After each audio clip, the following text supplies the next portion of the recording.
कि यहाँ पर भी तेजी है। अगर हम नवंबर के महीने की बात करें तो बहुत जोरदार क्लोजिंग के साथ ये खत्म हुआ है। कॉपर, निकल, एल्यूमिनियम, जिंक सभी में यहाँ पर 8 से 15% की तेजी हमने नवंबर में आते हुए देखी।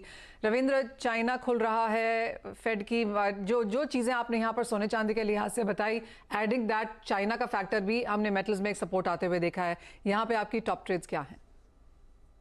बिल्कुल मनीषा, आई थिंक जो मेजर फैक्टर है वो डॉलर इंडेक्स है, क्योंकि डॉलर इंडेक्स सारे ही कमोडिटीज को इम्पैक्ट करता है। और जैसे अजय ने भी बताया कि अभी डॉलर में एक हायर लो का पैटर्न बन रहा है, लेकिन 105.50 105 के आसपास थोड़ा सा सपोर्ट ले रहा है प्राइजेस। वो अभी एक मल्टीपल सपोर्ट जैसा हो गया, उसके नीचे जाता है तो I think we might see dollar index moving towards 103 103.5 हो। तो ये एक फैक्टर है बेस मेटल्स के लिए, जो कि बेस मेटल को सपोर्ट करेगा। और दूसरा, काफी टाइम से, like I would say since the start of this month, China को लेके काफी कंसर्न्स थी, और उस वजह से जो बेस मेटल्स के गेन्स थे वो कैप हुए थे। कॉपर में दिसंबर में हमने 711 तक के लेवल्स देखे थे, लेकिन उसके बाद इट केम डाउन टिल 660 650 और लेकिन अभी जो प्रोटेस्ट हुए हैं वहां पर चाइना में, उसके बाद एडमिनिस्ट्रेशन का थोड़ा बहुत रिलैक्सेशन आ रहा है on the Covid zero policy. काफी सारे सिटीज में थोड़े से रिलैक्सेशन हुए हैं। तो I think that is creating some hopes for demand, और हमें लगता है कि ये जारी रहेगा। और कॉपर में जो मेरा पहले का भी टारगेट था टुवर्ड 725 दिसंबर कॉन्ट्रैक्ट में, that is very much possible.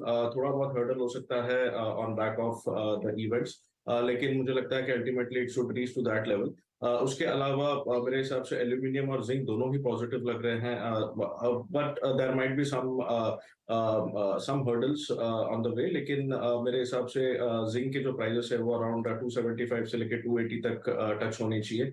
और एल्यूमिनियम की बात करें तो एल्यूमिनियम में काफी टाइम से कंसोलिडेट हो रहा है, but I think now it might take off and prices फिर से एक बार 215 220 तक जा सकता है। But my top pick would be copper, और कॉपर में कोई भी डिप आता है तो बाई कर सकते हैं, एंड टारगेट हम इसमें ले सकते हैं अराउंड 725।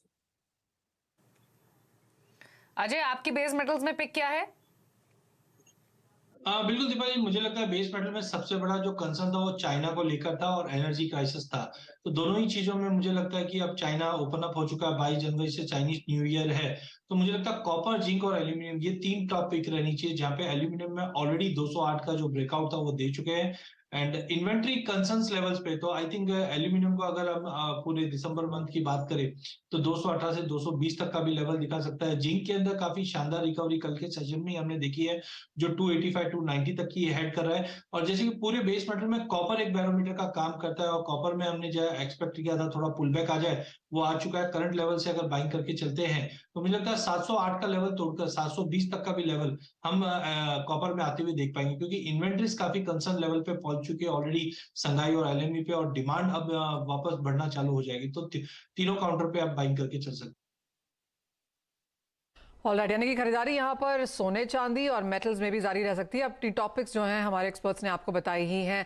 रविंद्र, आपसे इजाजत लेना चाहेंगे, एक ब्रेक के लिए भी रुकेंगे। जब लौटेंगे तो फुल फोकस यहाँ पर एग्रो पे डालेंगे, और पूरा फोकस एक ही स्टेट की तरफ लेके जाएंगे जो है गुजरात। वहाँ पे टॉप कमोडिटीज क्या हैं और ट्रेडर्स यहाँ पर इलेक्शन और फार्मिंग दोनों को ही यहाँ पर कैसे मिला के देखते हैं, चर्चा करेंगे ब्रेक के बाद।